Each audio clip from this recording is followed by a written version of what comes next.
बोला हे बघा हा एक कार्यकर्ता आमचा, याने सगळ्या पोरांना बोलवून फसवेगिरी केली आहे. यांना नोकरीची आमिष दाखवून यांच्याकडनं 2-2 हजार रुपये पडले. हे विदर्भातील मुले इथं बसलेले बघा. हा जय श्रीराम.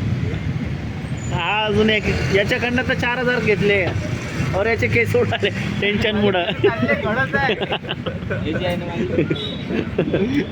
आमचे अर्जुन भाऊ बसले, यांच्याकडनं 7000 रुपये घेतले. आणि ते पैसे घेणारा विषय असा झालेला आहे की ह्यांना तर सोडायचं आहे जॉब, पण नाही का पैसे भेटणार गेले त्याच्यामुळे नाही का ह्याने सोडून पण जाऊ शकणार गेले. त्या बिचारीचे डोक्यावरचे केस उडून गेले आणि टोपी घालून गेले.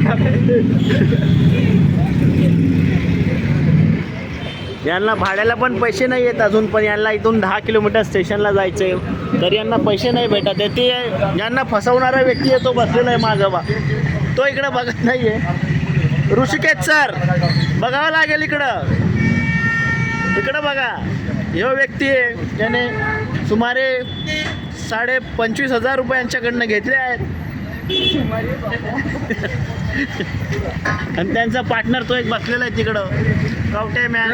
घर पे तो जाना है पर हमारे पास पैसा नहीं है, इसलिए हम बैठ के इधर जाएंगे अब जब पैसा आएगा जब.